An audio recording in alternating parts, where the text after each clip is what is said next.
Welcome to Ideation Collective. I'm Jess Larson. Today on the show, we've got Laura Roeder. This is my real advice if you want to find a technical co-founder is if you are a business person, if you're a marketing person, you have a lot to offer, which I didn't realize until I got into this world. You know, I think it's like grass is always greener. Whatever skill set someone else has, you think that that's like the hard to achieve one or the valuable one. This is another episode of our Innovation and Leadership series where we interview pro athletes, world-class musicians, CEOs, Hollywood filmmakers, and a wide variety of other high achievers. Before we get rolling, I want to invite you to get involved with Child Rescue, the charity our founders started. To learn more about them, just come to our website, icollective.co, and check on the Child Rescue tab on our menu. Also, I want to talk to you about one of our show's sponsors. I met these guys back on episode 6. CEO Zach Smith was telling me all about starting a skateboard company and how much he hated doing the bookkeeping for a skateboard shop and how he really got led to start this business, Bookly, that's a hybrid combining bookkeeping software and human services. And I'll tell you why I let him become a sponsor. It's because I use their service now. I don't love paying $50 an hour for bookkeepers to do stuff that I know software could do way, way cheaper. But I don't love bookkeeping at all. So I want a real live human who knows what they're talking about to help me with the stuff I don't understand. Probably the straw that broke the camel's back for me, though, the thing that put me over the top was that they could do my taxes and payroll also. So totally suggest checking them out. Go to their website, bookly.co, and check out their flat rates. I've been super happy with them. So now on to today's episode. So tell us about Meet Edgar. Yeah, so Meet Edgar is a social media scheduling and repurposing tool.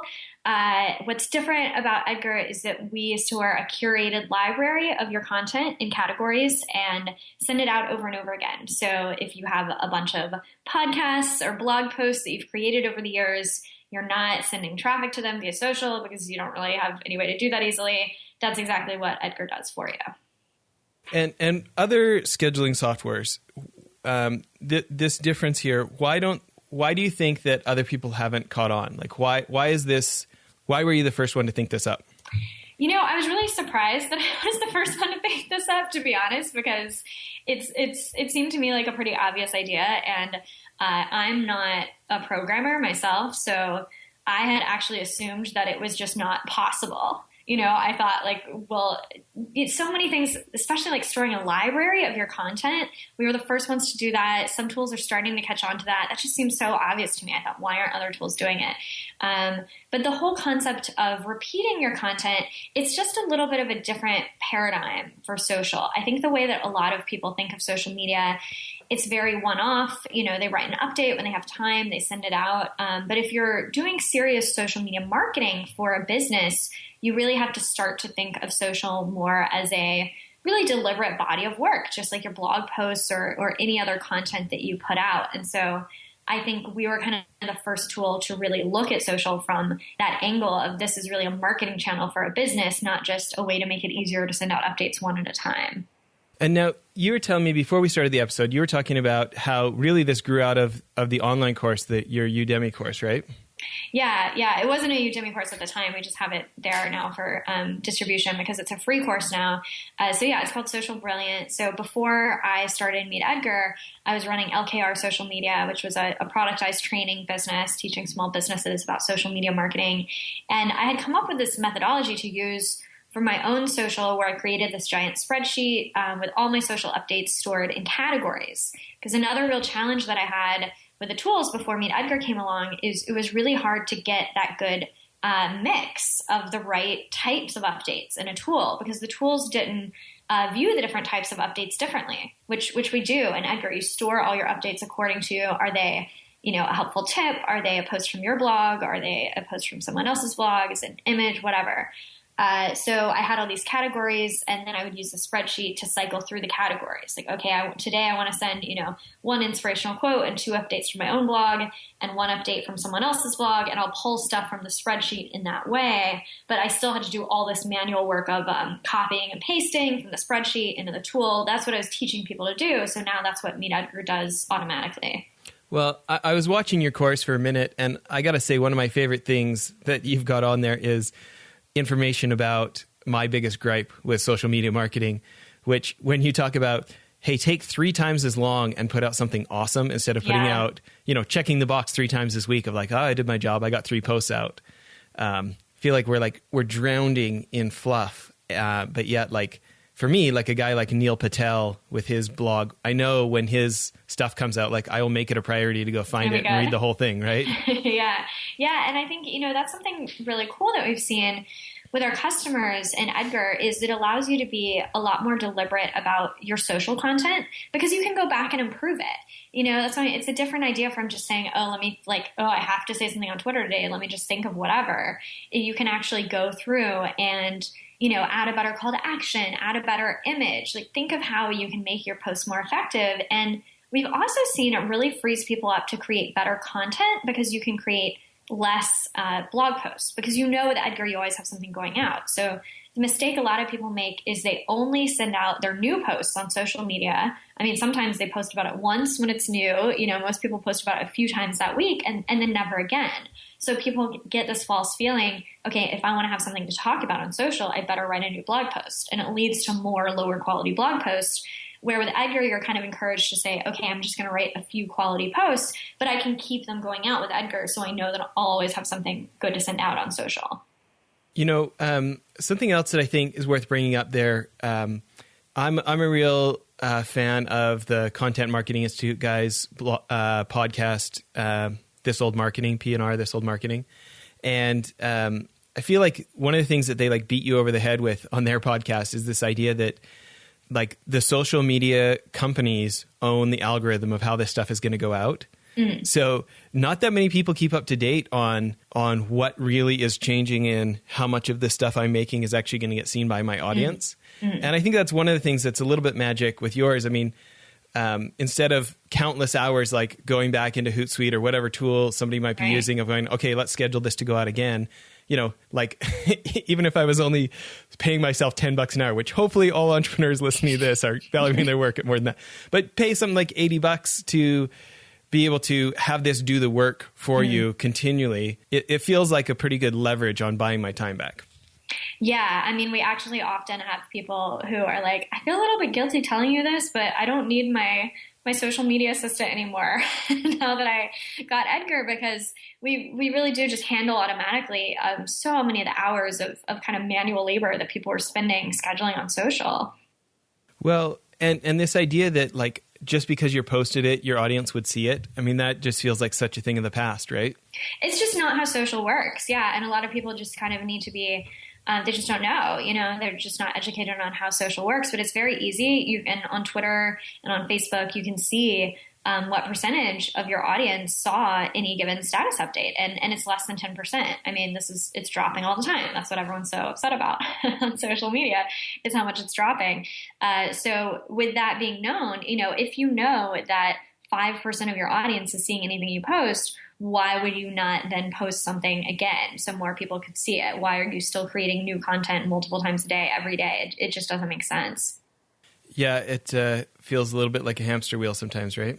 Yeah, definitely. And it is a bit of a hamster wheel. So we're like, let Edgar run around on that wheel for you so you don't have to. Robotic hamster. That's what I'm talking about. Okay. Well, another thing I feel like there's been copious amounts written about this for a long time, but it still hasn't sunk in, so it's worth bringing up again.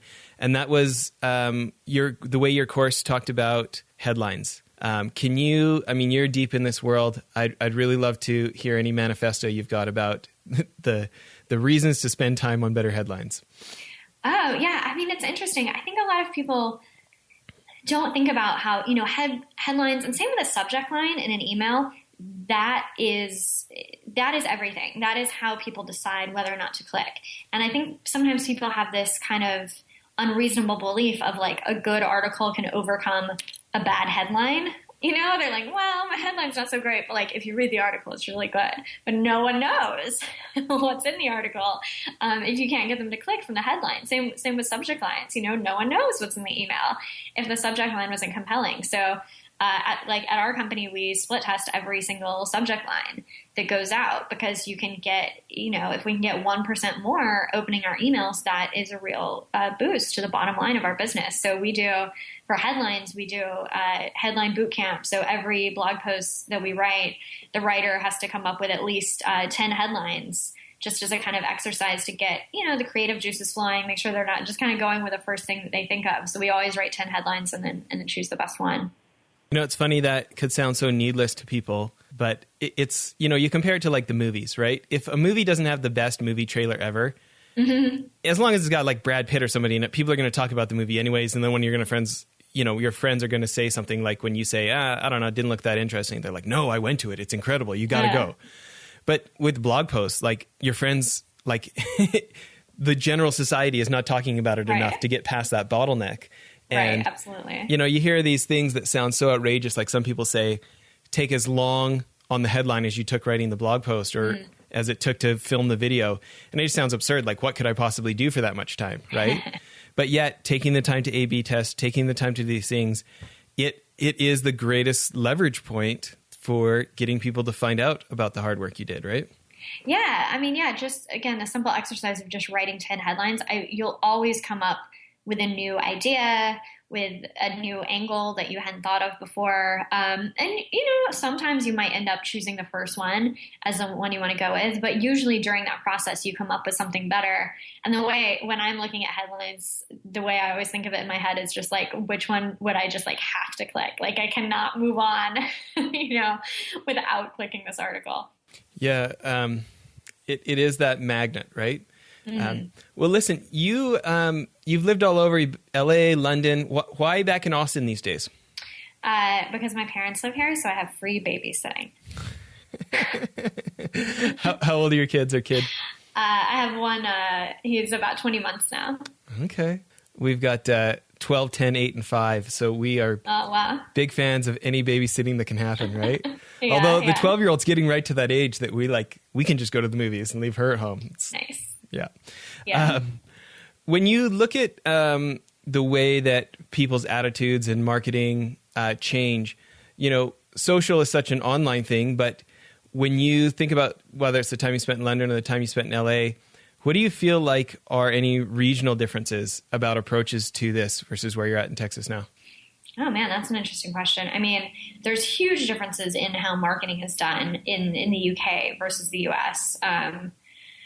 I think LA versus Austin, not as much. I mean, obviously LA has its own sort of, aesthetic and I guess maybe marketing style. But yeah, in the UK, marketing and sales is just considered much more gauche. It's very easy to come across as very aggressive. Businesses are very scared of marketing, very scared of sounding too salesy, or, it's just so funny when they're in the UK, and so often people will try to convince you not to buy what they're selling. I remember going into a dry cleaner and she was like, "Oh, I don't know. I might mess it up. I don't know if you want to leave it here." So it's just like, oh, okay. So yeah, there's definitely some differences between the UK and the US. Interesting. When you think about social, it's often mentioned, it's mentioned in every conversation. We're dealing a lot with startups, and we have a mini series on the show here about the new forms of fundraising for startups to be getting capital. And people throw out social media in every conversation, but it seems like they only go an inch deep and then they go into the next one. Like, obviously you just do social and then it works, right? In your mind, who is doing social right? Who's worth looking at and emulating their campaigns or trying to learn from? Yeah, what I always love hearing is when you watch the TV show Shark Tank, and there'll be someone on and they'll have some product and the sharks are like, okay, but have you actually sold any of them? And they're like, oh yeah, we did $2 million in revenue last year. And the sharks are like, what? How did that happen? And the answer is always social media. We have an online following, which is so cool. I think it's so easy to take social for granted, but the fact that these, bootstrapped, in the garage businesses can get this kind of success is really incredible. I'm trying to remember. There's one, I don't know if you watch Shark Tank, there was one where they had these baby moccasins. Do you know about these baby moccasins? Is this freshly picked? Yes. Yeah, we actually had her brother on the show. Okay. So yeah, like Freshly Picked is one of these stories where they sell these outrageously expensive they're like $60 baby moccasins, like for babies who can't walk yet. But they're adorable and people absolutely love them. They do an amazing job on social. I mean, hello, they make adorable baby moccasins, like put pictures of cute babies. It's not that hard. But yeah, I love stories like that. Yeah. It does seem like the ones that stand out, they put something extra into it. You know, I think about that like that Oreo campaign that FCB drafted, where every day they did newsjacking, where they took something that happened that day and they had their designers involved. Like when the Mars rover happened, they created an image of an Oreo with red frosting and tracks going across it, you know? Mm-hmm. And the nature of like this extra level of creativity, instead of just dashing off about what you expect, day after day after day, they came up with something unexpected. And it did like incredible things for something as boring as Oreos. Mm-hmm. And it feels like that you don't have to be that amazing. You just have to be more amazing than the rest. Yeah, I mean, I absolutely agree with that. That's something we've tried to do with our company, having some fun with the name and the brand. We always call Edgar he instead of it, and we've created this whole persona about Edgar. And it's just, you know, it's software. It's kind of boring most of the time, so why not try to make it a little more fun and a little more interesting? Sure. So not being a coder, getting into a tech business, talk about some of the... For people who might feel like that's intimidating, can you talk about some of the war stories and what you had to overcome? Yeah, I mean, I've learned so much. Actually, I've run this business for about not quite 2.5 years, and I just was speaking at this conference called Business of Software. That's all about the business of software, and it was interesting because this being my first software business, I hear the speakers and I'm like, oh, it's not just me. It's like, this is normal stuff in software companies. Like David Cancel was talking about how when you're trying to get developers to build something, he calls it like the drug deal between, you know, maybe the CS team and the dev team, like trying to strike a deal under the table, like maybe someone on the side can build me this feature. So all that was new to me. And yeah, my biggest advice is, don't just try to outsource it. You know, that this is your core product. It's like anything, you know, if you want to start a table business, you can have like beautiful handmade tables, or you can find a factory in China that can make tables for you, but they're not going to be that special. You know, they're just going to be like all the others, or they're going to be low quality depending on where it's made. So same with software. A lot of people have an idea for a software and they just think, oh, I can just outsource it and have it built. I just haven't really seen that work out, because this is your core product. It needs to be. So I think if you're not technical, you really need to have a technical co-founder or a technical lead. That's a really core part of the company. Yeah, thinking about that, did you go the co-founder route, or did you just bring on staff, or what did you do? Yeah, so my situation was a little. Laura. Hello. Hey, not sure what happened there. I think internet dropped out on us. Yeah. Let's start back with my situation was. Yeah, okay. So my situation was a little unusual in that my husband built the software. So if you can't find a technical co-founder, just marry one is my advice. But so yeah, my husband Chris is a Ruby on Rails developer. He built the first version of Edgar. And also, I mean, more than just building it, he was obviously really experienced in software and products. So he also really shaped what the product is and was going to be like. But he wasn't really interested in running the business with me. So he built the initial product, started to build out the development team, and now he's not as involved in the day-to-day. He kind of advises the company. You know, on the consulting business side of what I do, I've got a number of CEOs who the spouse is like the co-founder. It comes with some interesting things that other types of partnerships don't, right? You know, I think for us, you know, my wife and I, we've had, this is business number 12, and most of those were total failures, right? Like some of them made a lot of money, but most of them were total failures. And there's this like, I feel like my spouse is like, you know, part taskmaster cracking the whip, part like therapist for like the ups and downs, part talk about having a spouse is a major role in a startup? Yeah, I mean, it's definitely interesting. My husband and I work really well together because our skill sets are so different. And this is my real advice if you want to find a technical co-founder is if you are a business person, if you're a marketing person, you have a lot to offer, which I didn't realize until I got into this world. I think it's like grass is always greener. Whatever skill set someone else has, you think that that's like the hard to achieve one or the valuable one. But if you meet any developer, almost all of them have created a piece of software, put it on the internet, and then been shocked when no one buys it. It's a very common story. They need the marketing side, they need the business side. So that's what I really excel in. My husband really excels in code. He really excels in making product decisions. We've kept our product very clean, very lean. We don't build out a ton of features. We stay really focused on what we do really well. And that's really thanks to his vision and his guidance. So we actually hardly ever fight about the business because we've divided it up really cleanly, our areas. Notice I said about the business, right? I was like, we never fight about the business. Yeah. That's funny. I think, well, I am interested in this. A lot of times when we have somebody on who's got a family, we talk about this work-life balance. I mean, most of us that choose entrepreneurship have a pretty good Energizer bunny on the inside that could kind of work 26 hours a day. Do you have any tips for, turning the phone off or disconnecting to have family time or balancing like, oh, we could make this more money if this family just sacrificed for the millionth time this month?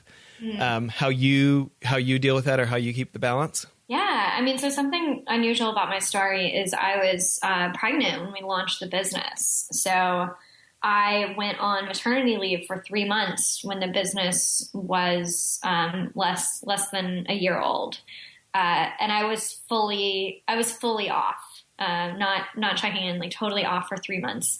And during that 3-month period, we grew our revenue from, I just looked up these numbers for a presentation. It was from about 70,000 to about 110,000 a month, which means we crossed the $1 million mark. We crossed the 100K a month mark. And that was all within the first year of launching. So we had tremendous growth while I was gone.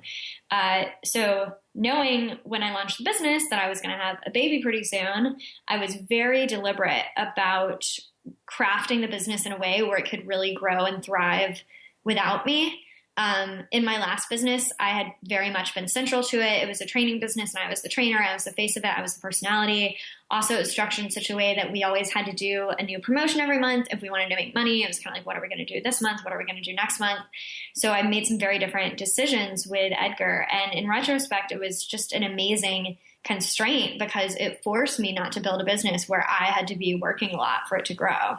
Okay, this is such a soapbox for me. I think this is a good place to end episode 1, and we're going to spend a lot of time in part 2 of the episode here talking about this. So tune in for our next episode and come learn more about how Laura pulled this off. We're going to cut off part 1 of the interview there in the interest of time. We've had feedback that people would rather have 20 to 30 minute episodes, so we're going to break the interviews in half. Please check back tomorrow for part 2 of the interview. And as always, come to icollective.co for show notes. And to learn more about child rescue, go to the menu and look at our child rescue page and see if that's something that you'd like to get involved with. Thanks for listening.